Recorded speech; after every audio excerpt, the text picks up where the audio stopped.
which is one of the things that I loved about listening to Atlantic Drone. It's especially Little Miss Expanding Universe, which is a great track. First of all, it's a fantastic, awesome title.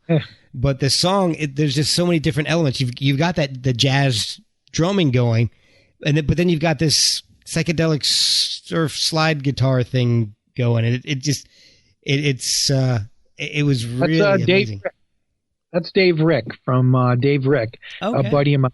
He played with Ball, Phantom Toll Booth, Bong Water, Yola Tango. Oh, Yola Tango's great. Probably missing 5 bands that he was in. Dave, when I talked to him about like bad situations I was in bands, first thing he always says, and it's the truth, he goes, your problem was you never joined the band with your friends. You never made a band with your friends, Julian and I from Drunk Tank did become friends and all that, but it wasn't starting a band with your friends. Okay. And the other Matador band I was in, it was definitely not friends. Everything was just about, I'm going to make some money to wear leather pants, and I'm going to be famous, and I want my picture on this. And when we referred to each other, say our first and last names every time. And then when I left the band, they did the most despicable thing in the world, which I think is the most, it's so hideous. Uh-oh. To try to sell out is worse than selling out. To try to sell out and no one's buying, talk about just wrecking the memory of the band. And then, you know what, to younger songwriters out there, when your drummer leaves the band eventually, like I did the day before a tour and the day before recording, don't write songs about him because it's friggin' flattering. It's some news. It's flattering that you're up at night being angry that your drummer left, that you're talking about how unimportant he was, but you're writing songs about him every week. You know what I mean? Yes. Almost lovey. I loved hearing that they hated me. I was like, that's great. I'm going to go on. And actually, I wanted to play and do something that was crazy. I was hoping with all these bands, it would get crazier and crazier till it evolved into some weird, giant, crazed Trout Mask replica album. And then we realized we couldn't sell music because what we were doing was too crazy and the band would break up. That's a beautiful thought to me. Yes. See, I like that. I had the idea of, I'm going to be able to buy a fur coat and a Cadillac. Never crossed my mind. I remember when I started playing with DeeDee, the original guitarist was supposed to be Richie Stotts, and Cheetah Chrome was actually talking about playing in the band too. Oh, wow. So it was pretty thrilling. DeeDee would show up to practice with Dave Vanian, would be from The Damned, would be standing next, Jeez. And you got to remember, Sid Vicious idolized DeeDee. That's where he got the whole leather jacket wearing thing and the whole bit. People think it's vice versa, but it was like they were not. I'm not sure about Cheetah, but I if I remember correctly, I might be wrong. I think the other guitarists, there was a chance that they were a little worried that DeeDee was going to go back onto some of the problems that he was having. Yeah. Before with the Ramones, which I hope he never did. But I quit before I found out. Yeah. but with DeeDee, I lost track again. I never talk about this so much, so it's all coming out. It's all coming out at the same time. That's all right. But cut for editing. And I'm back. One of the labels, well, a few of them, they would have this catchphrase they would say to you. And they would said to me, I was out to dinner with buying me and DeeDee and the guitar and the guitarist and the vocalist. They're buying us fancy dinners and taking us to shows. And they would all say to you one at a time, don't you worry about anything. I'm going to get rich and I'm going to make you famous. And I remember saying to every one of them, how about I make some money and you become famous? I actually would say that to them. I wanted to make a living. I didn't give a shit about being recognized at a bar at 3 a.m. and and having some drunk girl recognize me and have sex with me in the back of the bar while we, shared a heroin needle. That really wasn't my idea of I'm not, You're not into that? You're not into that kind of thing? Yeah. Yeah, I wanted to get home and read. Yeah. But put on some King Crimson and go to sleep. I'm not any fun, Mark. Yeah. But but it was like I always said, I wasn't cool enough to have a drug habit. I used to say, I wasn't cool enough, and I knew I wasn't cool enough, But I would say that to them. I don't, and it was a weird thing though. Like they would come in and they would tell you how they wanted you to cut your hair and all of that. Cause we were talking to some majors. We were talking to Warner Brothers and they were going to give Saul a really big advance, and it fell through. And because DeeDee called up and said, I don't need you. We're going to go with Metal Blade. And I was like, I am leaving. Yeah. I just packed up my stuff and left. And then DeeDee quit after I did. And then one night before that, we were all sitting around and Pixies Doolittle had just came out. And we were just in love with the Pixies. It was a great album. Oh, yeah. And we were in love with that record. And we were like, man, they're supposed to be playing the Ritz. So DeeDee gets on the phone and goes, hello, can I talk to whoever? And he says, this is DeeDee Ramone. And there's silence for a second. And then he goes, yeah, we'd like to open up for the Pixies. That was it. We were playing the Ritz, opening for the Pixies. Now, remember, this is pre-Matador bands and everything. I haven't played a show, at that point outside of central New York, and all of a sudden we're playing the Ritz. I quit before the Ritz show. So they got a replacement bass player because they still wanted to play the show. And then they rented me a drum kit and I came and did the show. Oh, wow. I was still disliked that rock lifestyle and what happened in that band so much. Them with all their fake names, like everyone had these fake rock star names and everything. And I just, even DeeDee wanted me to change my name to Steve Sirius at one point. Oh my gosh. And I was like, I'm not using a stage name. I'm not doing this. It was just embarrassing to me. I should have played along maybe, but I just didn't want to, It's not you, man. I was worrying about, finding a new Coltrane record to listen to. I was too geeky for that. And I showed up at the show and they opened up the curtains and I was not nervous. I don't know why, but then there was a giant horsefly, like a big or just a big fly. There's probably no horseflies in New York City, but it was flying around me and I'm swatting at it while I'm playing. And they're going, what are you doing? And I go, there's a fly. And I'm in the Ritz playing with them and people are looking going, that doesn't look like DeeDee Ramone, looking at the bass player, Yeah. He had learned the songs. I only knew 2 of the songs. They go, you can get through them. Don't worry about it. So I showed up and improvised my way through a set. And there was someone in the front row that later approached me. He recognized me from Psychedelic Solution because I was still working there.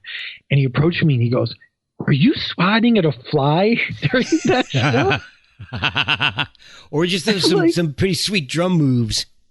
Yeah. Oh, no, it must have looked bizarre. I just did not care, and I was hoping I would make a mistake. I didn't want to do it intentionally, but I was just like, I had just had it, Mark. I'd had it with the whole rock and roll thing. Me and one of your former guests, Mark Dancy, we talk about that kind of stuff a lot, how we had both just had enough, just had enough. And, Mark was right alongside me. He was illustrating for the same magazines as me. He was playing in a band.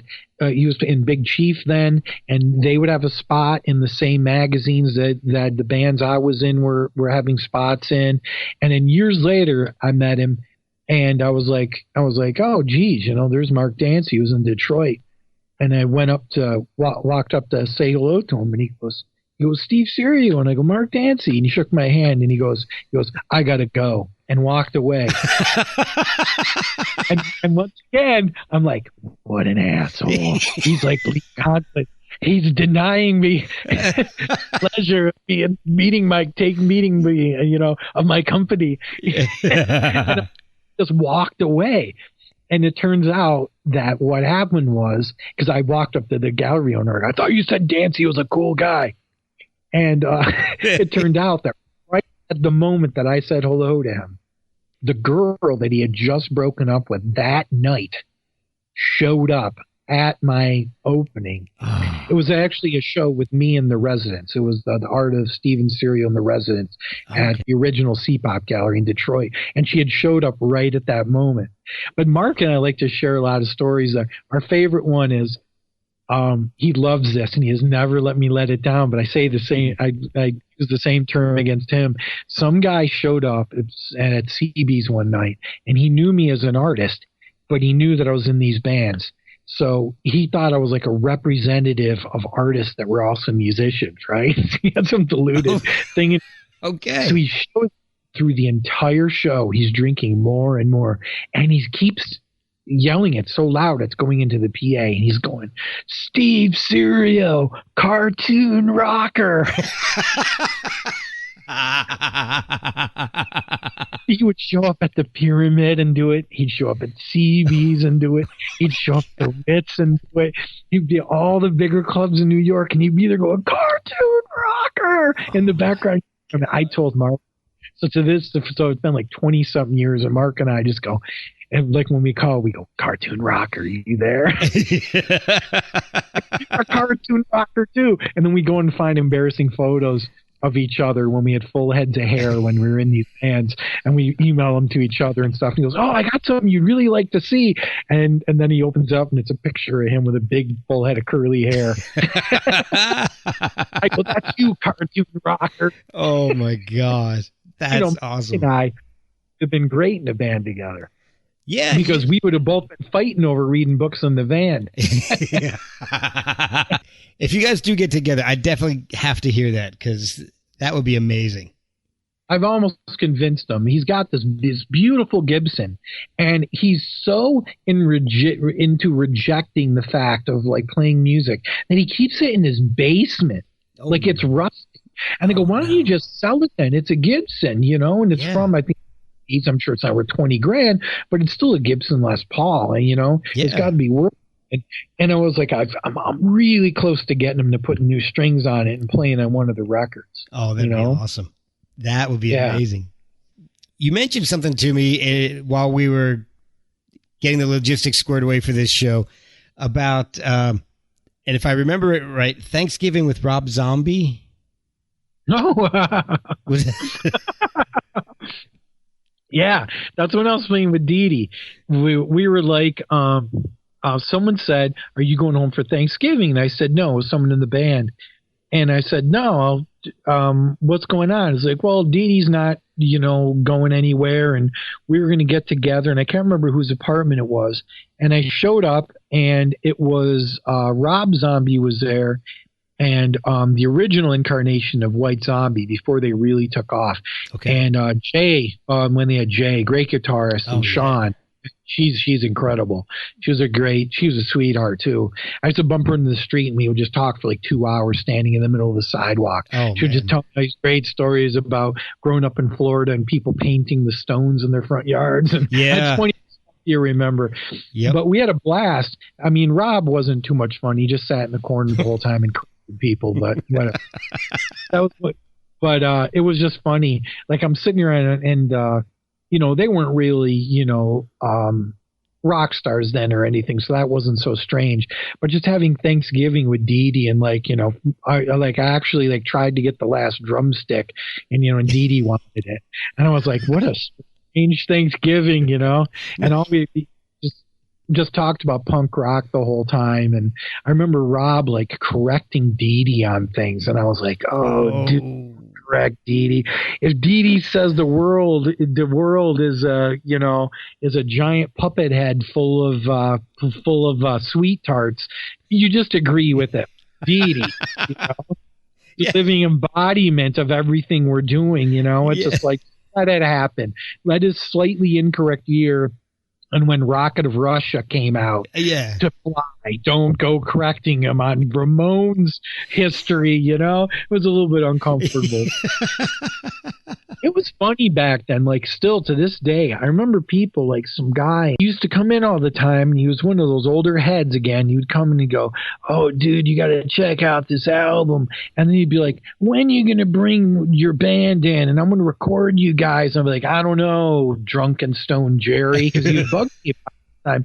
Years later, watching Ramones, and this is once again before I played with DeeDee, and I'm watching a Ramones film, and there's Jerry in it, and it turns out he was one of their producers. And I'm forgetting that everyone I met was friggin' famous.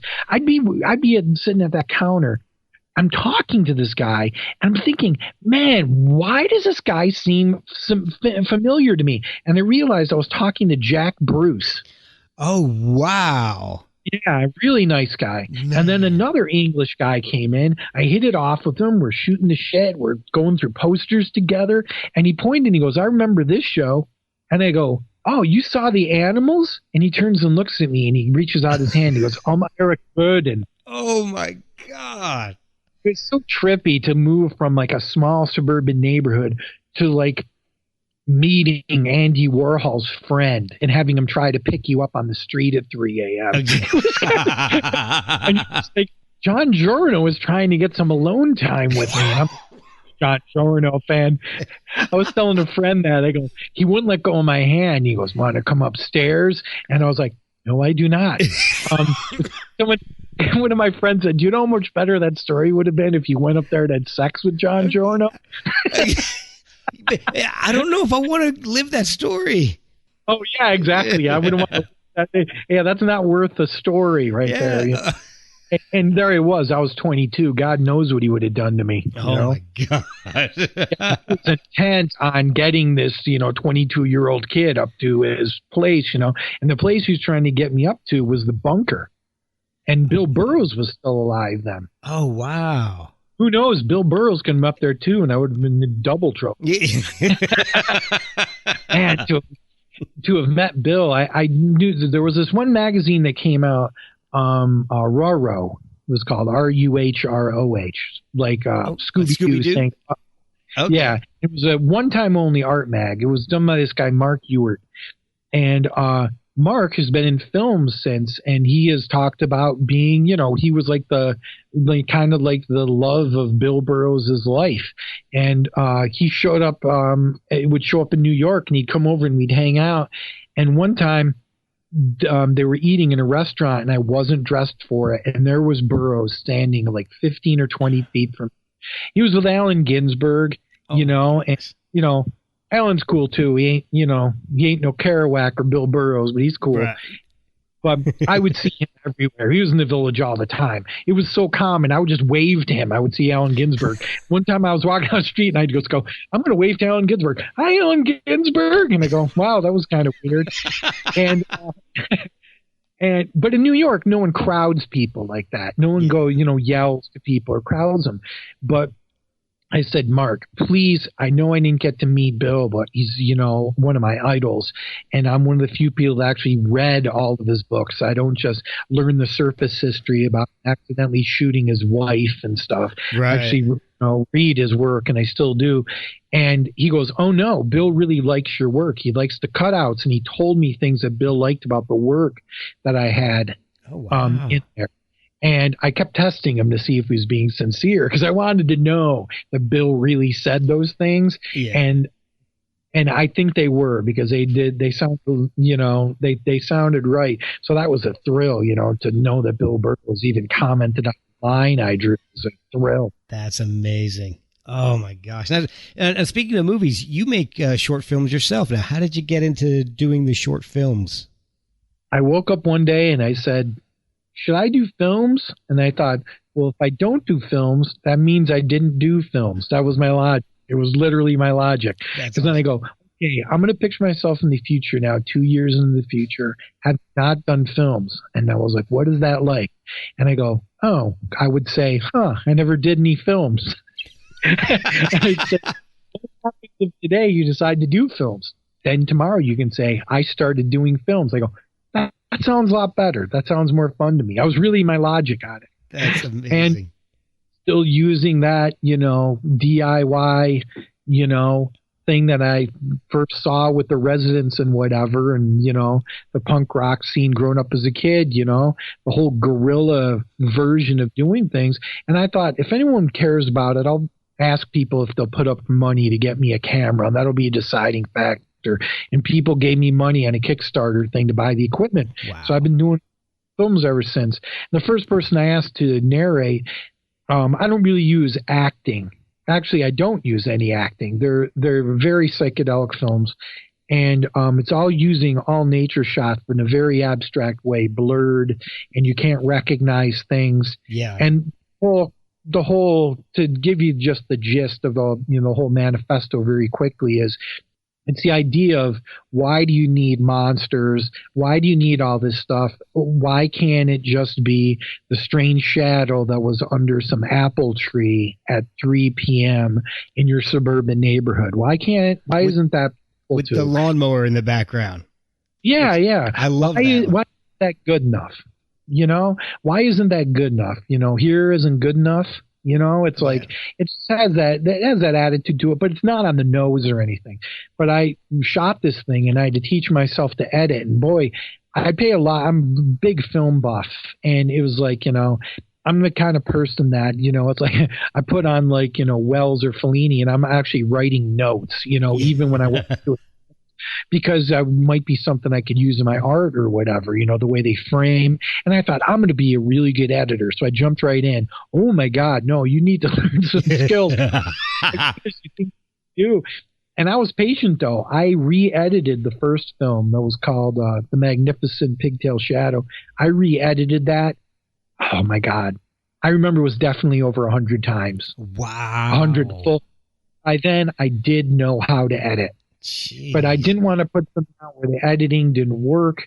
And, and I was learning a lot of things. And, I would ask little things from a couple filmmakers that I knew. I still don't know many filmmakers. But one would help me with some stuff was Trent Harris helped me with a few questions. And then it turned out that I knew my friend's father was the cameraman for Trent. Trent did the movie Ruben and Ed. Okay. It was with Crispin Glover. Amazing film if you haven't seen it. Okay. It was one of those got it shelved too quick, but great filmmaker. And, he answered a few questions for me. And these people were very into helping me out, just like in early days, with the art. And they helped me out and said, don't do this, don't do that. And it sounded right to me, and it was right. And they gave me good advice about how to approach things.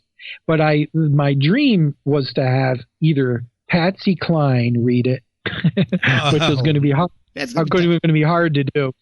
Yeah. and the second one was Kristen Hirsch from Throwing Muses. Oh, I love Kristen Hirsch. Oh, geez. If you hear the movie, her speaking voice is just as beautiful as her singing voice. It really is. I have some of her earlier stuff, some of Throwing Muses, and some of her first solo stuff. Her solo stuff's incredible. Yeah. For some reason, the name is Hips and Makers. That I still love that album. Oh, she's done great ones since that too. A lot of great ones. There's a lot of real incredible gems out there. One of my favorite ones is Sky Motel. Okay. And that one is incredible. It's a great psychedelic album. Oh, definitely have to look that out. I'm a sucker for someone that turns a phrase well, that really writes something and uses the right words, and you can tell they sweated over it. Yeah. Oh, yeah. Yeah, absolutely. I had her husband was managing at the time, Billy, nice guy. And he went out to eat while we were recording. And we were in Newport, Rhode Island. I met them at a studio there. And it was where they recorded all the Muses records. It was called, Stables Studio. Okay. And a great studio, great engineer there, Steve. And I recorded her there, right where she had done all of the Throwing Muses records. And she was red hot right off of a book tour. So she was able to read, even though the writing I gave her was pretty wild. She was able to read. I think she made 2 mistakes, and it was like a good 2-hour read because what happened was when Billy left, I said, I got another couple movies I'd like you to read for. Billy's talking. I was worried Billy might say no. So she, when he left, she read another 2 movies for me. So those are coming out soon. Oh, awesome. And then I'd started using recently Laurie Amat. I just did 2 films with Laurie Amat. Laurie was one of the, might even be the earliest female voice on the Resonance albums.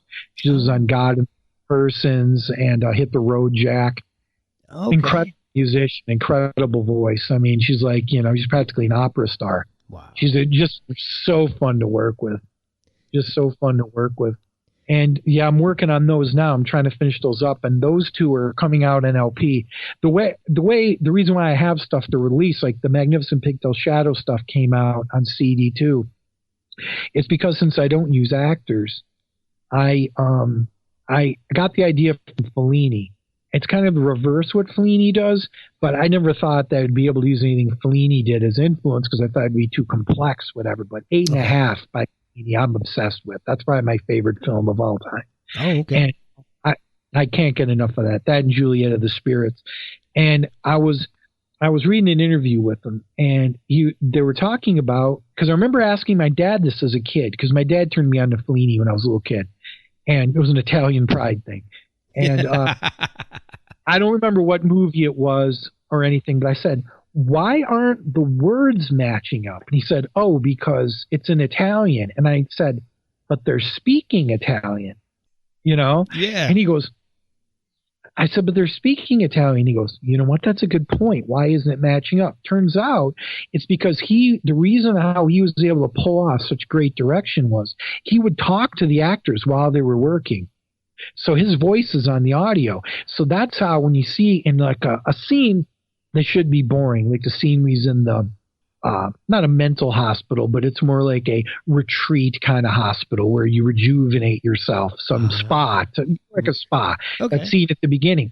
The background, if you watch the people moving in the background, it's like a beautifully orchestrated, like it's beautiful. And it should just be a scene of him, going, he's pretty much going, Mamma mia, I'm so sick of working on this movie.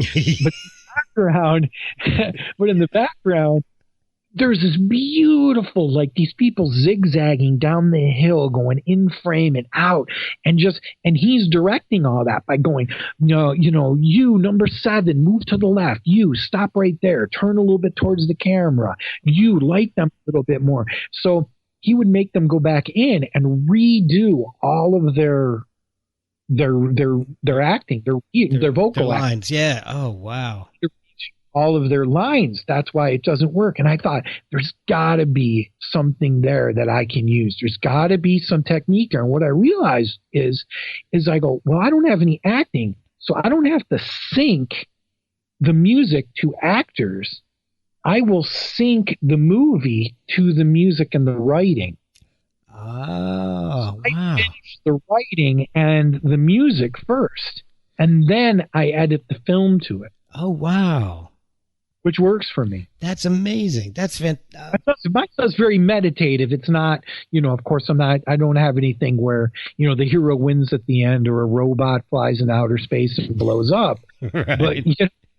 But then the writing then is prescribing to me what needs to be shot. I don't illustrate the shots, but I'll be like, you know what? If I take a shot of the sun here, zoom in, reverse it out so it's black, superimpose some texture over the top would be good for this part. And I'll just come up with abstract shapes and stuff that will work with it. And in some of them, like Pigtail Shadow, things are recognizable, but I won't go into that. It's all boring abstract talk. It's hard to talk about abstract film while you're speaking, It's better off just looking at it. Yeah, definitely. But feel free to edit all that out. It's actually a lot more interesting than you think. But, well, I've kept you a long time here, and I want to ask you one more thing before I let you go, and you can have the rest of your night. You don't have to sit here chattering away with me all night. But I'm enjoying. Oh, well, I'm having a blast too. And what I want to know is, what is something that you're listening to lately that, and normally when I ask this to somebody, I would ask, what's something that I would find strange in your record collection that you're listening to? But I have a feeling that that would almost be a redundant question. So what is something that you recommend that I should listen to? I would ask, what do you normally listen to? I've got a pretty wide taste. I like straight rock and roll, like Black Rebel Motorcycle Club, all up to like Led Zeppelin, but I'm a big fan of prog also. Lately, I've been actually listening to a guy named Andy Schaaf. I don't know them. Oh, you should check out Andy Schaaf. He's a singer-songwriter, and his songs are pretty intense. There's a live version of a song that he does called Wendell Walker, live at the Drake Hotel. I definitely think you would like that. Listening to some Fever Ray. I love Fever Ray. Battles. My favorite video of all time, my two favorite videos. One was oh my God, why am I forgetting her name? Who's the girl from the Sugar Cubes with the one name? Oh, Bjork. She did that one video with Michelle Gondry, and it's for the song Human Behavior. Oh, yes. And at the end, they pull back and they're on a tiny planet. That, and then the Fever Ray video. What's the one where she sings like in a man voice? Her voice is slowed down. It's on the first Fever Ray album. I can't remember. And it's incredible. It's like, without talking about it, it says, in the lyric, it goes, "This will never end, but I want more. Give me more, give me more." And it's just like this drone tone, but she makes it so musical. And the video insinuates like that it's like this, the white man lives in this big mansion, and the white man has decorated his house with metal sculptures of animals, and the heads of animals are on the walls. And it comes across almost like it just seems big, like it's filmed like it's some like some big production by like, say, like it feels almost like Kubrick like. And then you see the rich people are all like murdered outside. I'm assuming they're supposed to be rich white people. Yeah. And then there's scenes where you think that's a sculpture and you realize it's a person in like Native American garb. And it's just like it's like the message even there, like, it's almost like they came to reclaim it, like, hey, thanks for chopping the heads off of all these game animals. That video is just intense. Yeah. I mean, that's one of my favorite videos. She's doing really interesting stuff. Yeah. All of her videos are very they're very arresting. They're really, really striking.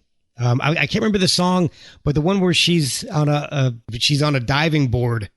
Oh, that's a great song too. Same album. Yeah. When I grow up. Yes. Yeah. When I grow up, that is when I grow up. I want to walk, be a forester and walk through the moss on high heels. Yep. There's some weird lyrics in that. It's a great one. Yeah, but the video to me, it's so powerful. It's very simple, but it's so powerful. I love it. Yeah. So, well, with prog rock, I'm a big prog hound. I mean, the first thing I would recommend that some people seem to overlook it. I mean, do you like jazz at all, though? Do you listen to jazz? I do. I haven't dived really deep into it, but I do like it. Now, you should try then is Soft Machine, the first 5 albums with Robert Wyatt playing drums on it. It's really the missing link when you start getting, like, the way it was explained to me, which I like fusion is jazz musicians playing rock influenced jazz, right? Right. And prog is rock musicians playing jazz influenced, rock. And Soft Machine is the missing link. I mean, Soft Machine, those first few albums are just really incredible. Hugh Hopper, actually the bass player from Soft Machine, was supposed to contribute to the last Atlantic Drone record. He was working on tracks when he passed away. I didn't even know he was sick. Oh, wow. And I was emailing him once. We were chatting online a little bit, and he said, well, Alan is here. We're going to have tea. And he spelled Alan, Allan. And I realized he was talking about Alan Holdsworth. Oh, wow. He was one of my favorite guitarists of all time. He's one of those guys that he's got all the technical ability, but he writes. He knew how to write a lead. He knew how to write beautiful pieces, just like Soft Machine. These things are beautiful, and they'll go on these tangents and do leads, and they don't feel like songs. You get lost in them. Yeah. But and they had a great horn player they started using mid-career. About to say Elvin Jones. That's a drummer for Coltrane. Right, yeah. Geez, how am I forgetting his name? That's making me sad. I was just talking about him yesterday. But they had an incredible horn player, and I generally hate white horn players. Kind of racist like that. But he's one of the only great horn players, and they got him in there.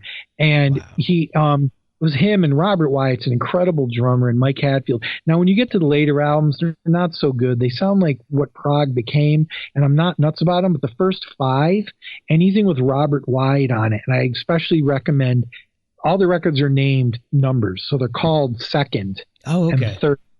I recommend Second and Third. Try those out. They're very beautiful, and it really answers a lot of questions about jazz coming into it, and it's real proto-prog.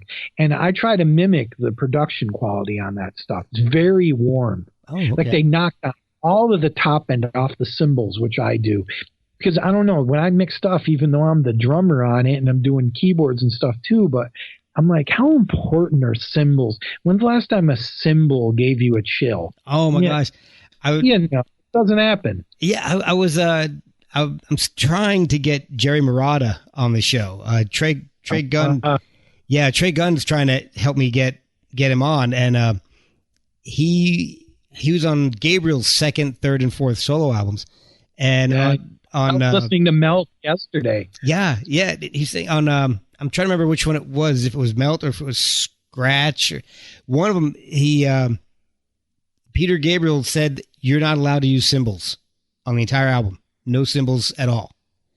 And Jerry and Jerry and I have been emailing back and forth, and he's saying that that was a difficult adjustment to make, because that's a natural thing for a rock drummer to do is to hit those cymbals, and they got taken away from him, and he had to do other things. He was a huge influence on me. Those Gabriel records that he played on were a huge influence on me. Oh, and just a minute, wasn't Melt mostly Phil Collins? Is Jerry on that too? Jerry's on that one too. Jerry, and then the next one. All right, no, that's the one. It's Melt. I'm so not used to having a name to call it that I'm still used to not calling them by name. Those records. Yeah. Within like 2 years, Killing Joke Fire Dances came out. Barely any cymbals. I just got turned on to that. Jerry's playing on that record the same year. Okay. And then Kate Bush, The Dreaming came out. No cymbals. And then King Crimson Discipline came out with Bruford barely touching cymbals. And it really changed the way I played because I never loved cymbals. And I started writing things on rototoms where I could tune it, and I still do. So I can tune them to notes so I can play more musically. That was like the year that and I turned my snare off. I buy a new snare drum. I take the snare bed off. Oh, wow. Yeah, I don't use it. It sounds like a marching band to me. Yeah. It's military. I've never liked the sound of it. But no, Jerry, and he's very modest, Jerry. I remember him saying, "Oh, my brother Rick, he's the one you need to look at, not me." I remember him saying that in interviews. But I wonder if it's the same Jerry Marotta. You got to ask him when you interview him, because I always get a kick out of it at the end of I love Everybody Loves Raymond. I watched that to relax. Oh, God, I watched it with mother when she was really sick, so I have just kind of nice memories for it. Yeah. And at the end, theme song by Jerry Marotta.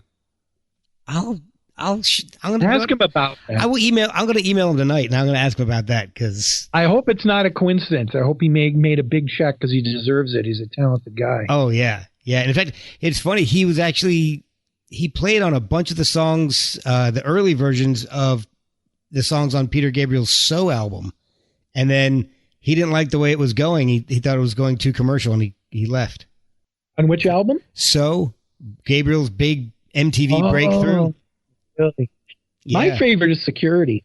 I love Security. Oh, I love that album. He had Larry Fast on there, and that record is like incredibly detailed and very kind of it's less rock and rolly than any of the other ones. And it's got what's that one incredible? Why am I forgetting the names of everything tonight? San Jacinto. Yes. I think is one of the greatest tracks ever recorded by anybody. Yeah. That record is amazing. And people remember that as the Shock the Monkey tune. Yep. I'm a little bit bored with Shock the Monkey. It's still not a bad song, though. If you're going to have a hit, that's a great hit. Oh, like the Butthole, whereas everyone's like, oh, they sold out. You know what? If you're going to get Pepper as your hit, hell yeah. Have Pepper. That's the most psychedelic hit that's ever been on the friggin' radio. Pepper's a great song. I still like that song. It is, and I love the Butthole Surfers, and they never sold out. No. I heard they're in the studio again. I'm pretty excited. Oh, Caraway awesome. to Steven, another favorite record of mine. That's in my top 10. I love that album. You want to know something funny, though? I would love to know something funny. I've been a fan. I saw them on that tour twice. My mind was blown. I play that record. I love that record. I even collect bootlegs of them during that tour. I just love that period of time. It wasn't until 2 years ago that I caught the joke in the name of that album. I don't know if it's because my name's Steven, but I didn't catch the Stairway to Heaven. I was like, where's the word Stairway? I thought it was just nonsense. And someone goes, no, Stairway to Heaven. I go, oh my God, I never got that. I don't know how that's possible. That's awesome. Oh my God. But I guess that Perry Farrell was a play on Peripheral, and I was right, and everyone told me I was crazy. You know, I never noticed that. I don't know why. Oh, you never noticed it either? No. And it's funny because now I'm thinking about it and it's obvious. Yeah, it was just funny. I was like, I'm such a nut for it. I even have promo posters for it. I've got one framed on the wall, and it's just a record. People don't like that record, though, because they think of the Buttholes as a punk band. I don't know where anyone got that. To me, they were always a psychedelic band. They might have been using a little bit of punk influence in the early days, but pure psychedelic band. But as far as recommending other stuff, I'm always been a huge Zappa fan, but really try some of these records that you can't listen to them the way you listen to pop. You really kind of have to let it happen. Mm-hmm. You know what I mean? That's the thing with some of this stuff is the way I use music might be different than some other people. I don't actively listen to a lot of the stuff that I listen to, meaning I don't sit in a chair and stare at a wall and just listen to it. I'll be watching a film with the sound turned off. I'll be drawing. I'll be painting. I'll be going for a walk. And I've been these records that they're releasing that Zappa did of the Synclavier music. One of them is Feeding the Monkeys and Maupassant or somewhere, Feeding the Monkeys. And it's like just anything generally with Zappa doing instrumental music. And by the way, if you ever had an interest in Zappa, go see Dweezil. He's doing such an incredible job. I get my eyes water up during the shows. It's incredible. He's taking like Frank's leads that I'm recognizing from live versions of like Inca Roads, and he's playing them note for note and soulfully too, like Frank would have. And, the show is just incredible. Like, they'll go into some crazy stuff. I think one night they were playing, like, Sinister Footwear and, these things that Frank couldn't even get his band to play. And these guys are doing it, and it is breathtaking. At first I thought, he's going to do the easy stuff. He'll do the Dancing Fool and whatever. Yeah. No. He's like in the middle of the set, and then I was like, I go, is he playing the Grand Wazoo? Side of the Grand Wazoo. He played Dog Breath variations from Uncle Meat.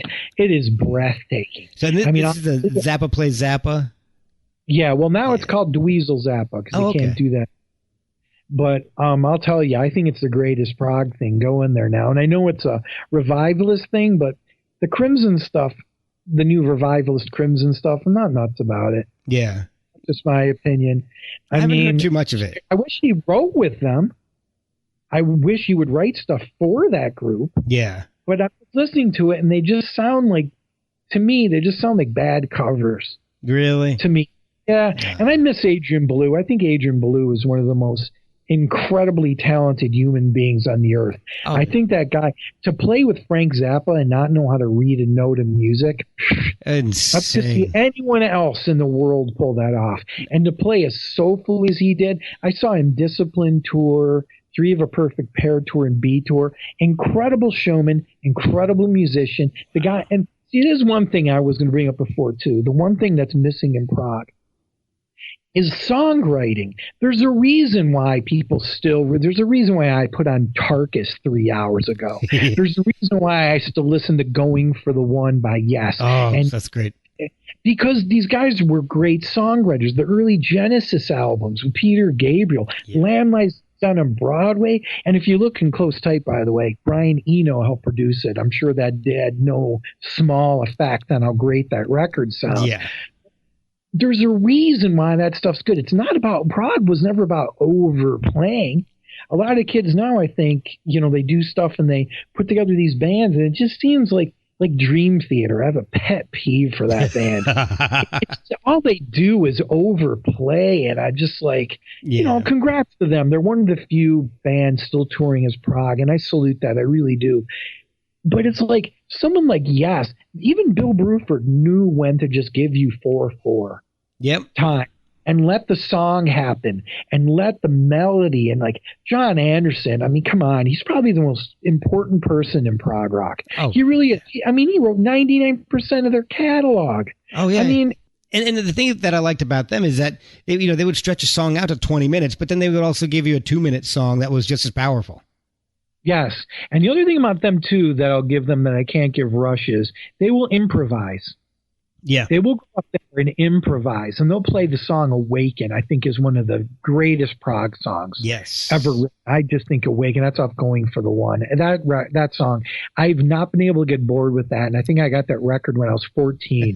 I still think that is one of those, and to do blissful prog rock, that ain't easy to do. I mean, doing what Rush did is, is good stuff. I mean, I grew up listening to Rush. Yeah. That's like a home cooked meal for me. Oh yeah. When you go to see them for it, and everything's exactly the same. So I could never follow them on tour like you could with someone like Yes, where they're giving you something different every night. So when you get in the Soft Machine, you start looking, like I recommended, you start looking at their live releases that had been released on CD. And you get like Live in Paris, Live in Bremen. And the song is almost completely different because Robert Wyatt had improvised the lyrics. So we'll sing them in the same part, but he improvises. The leads all change, and they use bookends to let themselves know where they are. They were influenced. And then they go and influence Yes. And then they influenced, I think, even Crimson. I mean, it's real, but it's not one of those things, though, where I'm saying you have to like it just because it's proto-prog. It really is. I don't know. It's breathtaking. It's just very pretty and very uplifting. I would definitely check it out. Yeah, don't scrub through it. No. And that's don't scrub through it. Let it play, because that's part of them, is like it really changes the room you're in. I will definitely. It'll really change his room, like Brian Eno will too. Those are another things there. If you aren't familiar with those records changed my life. I have an unhealthy obsession. I get yelled at for playing it so much. My girlfriend yells at me. Is the Fripp and Eno records? I don't know if you know those. Oh, like No Pussyfooting and No Pussyfooting, and there's bootlegs of that stuff and live ones, and it's all breathtaking. And Fripp did 2 solo records, like Let the Power Fall, where he does the Frippertronic stuff. That stuff is so calming and beautiful. And, I know I use the word beautiful a lot, but it's intense too. And those things are great. And I would just think that you were talking before, like, that's old school, going back and checking your records. If you have those and you overlook them, I'm always telling people, like, reinvestigate those, because I just really think those things, they change the way the room is that you're sitting in. They change your whole day. It's a very interesting, because it's too much to focus on. It moves like a glacier sometimes. Yes. So you don't really, and you're not, there's no expectations because you're not waiting for a chorus. And there's something freeing about that, because it's like with me, I always wondered why there's a lot of lessons, I think, that got taught to us in art and music, right? like Kerouac to me, I wish everyone wrote like Kerouac. He just wrote, and it was about the beauty he saw in the world. And there I'm using the word beauty a lot, cares. And it was like the way he approached it, where it wasn't a story. It was a chunk of something. It was like, all right, I'm going to start writing right now, and I'm going to end it on, and I went home, and my mom was there, and my cat had passed away. Why isn't that an ending? That's the way we end our days. Those are big things. What Burroughs, I think, made a big statement about writing. He said, I'm not an entertainer. I'm not a storyteller. Why couldn't writing have gone that way a little bit more? You know, what he did was intense. I mean, you throw in, like, you know, the horrible, let's call it inappropriate sexual behavior, let's say, or involving murder and whatever. But the thing is like, there are lessons being learned. And then when Coltrane shows up and he says, okay, here's the riff. I'm going to give you that. I'm going to give you this riff, da da da da da da da da da da da da da da off Africa Brass, and then he just goes off and leads over, and at the end, bring the theme back, and we'll end it. And they would improvise live in the studio. How come nothing was learned from that either? It doesn't seem like, you know what's strangely one of the only people that learned from that, and I'm not a big Deadhead by any means, but I'll tell you, Jerry Garcia learned that lesson. And I think that's where the whole jam band thing comes from, is Jerry listening to Miles and listening to Coltrane and going, let's do a 20-minute solo. And I think that's there. And you know, realized what a great guitar player Jerry was about 4 years ago. Someone turned me, because I never liked their honky tonk kind of stuff. The hits are on the radio. I'm exactly the same way. Yeah, but Dark Star and some other pieces like that where they improvise every night. Someone sent me, as a joke, a DVD filled with MP3s of Dark Star. And I'm telling you, I can play all 100-track versions of it, and I cannot get bored with it because Jerry's doing these things. And once again, I'm not a heavy Deadhead, but Jerry got that note from Coltrane. It makes total sense. Stephen, man, this has been fantastic. I really do appreciate your time tonight. Oh, sure. It's great talking to you, Mark. Where can people find your work, and how can they follow you online and support you and the fantastic artwork you're making? That's what I call it, Mark. Fantastic art. When I'm alone, I say that to myself, Mark. Why are you fantastic, Steve? Share it with the world. See, this is why you couldn't be Steve Serious. Yeah, if I could accept a compliment, I never will be.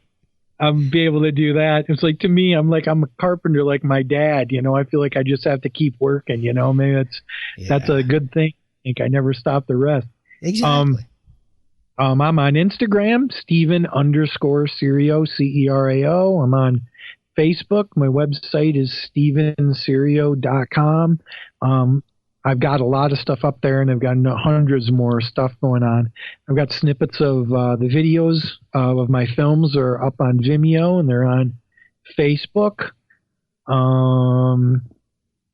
Got a new book coming out, Sunbeam on the Astronaut.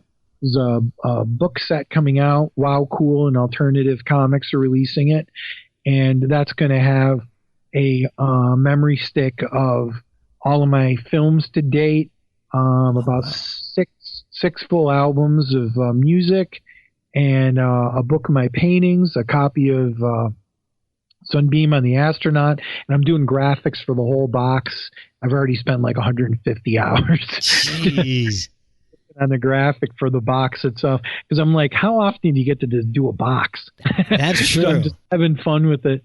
And and we'll have a new LP. Talking to Seikophone Records right now about releasing the soundtracks to my two latest films that aren't even done yet. But like I said, my soundtracks first. The soundtracks might be out in LP before the movies are done. That'd be great, because I love the music. Oh, thanks. But yeah, a lot of stuff going on, a lot of working on a lot of different stuff. Always busy, always something new. But yeah, anyone get on there, get a hold of me if you need anything. And I'm just finishing. I just finished doing a cover for a new record by the Residents. It's a compilation. It'll be on Secret Records, and it's called "Loss of the Lizard Lady." It's a collection of Residents music that featured Molly Harvey on vocals. That's coming out. I'm doing a book on the Residents, a story of the Residents, fully falsified and completely surreal version. That's coming out. A German publisher, Eyeball Museum, is putting that out. Oh, awesome. And I just finished writing a book, actually, that I'm trying to figure out whether I should illustrate or not. I'm hoping I don't have to, but I'm not sure if people read anymore, so I probably want to have an illustrator and spend another 2 years on it. That's about it. Well, that's awesome. Thank you so much again for spending so much time with me. It's been a great talk. I really do appreciate it. Oh, good. I hope it was fun. It was a blast.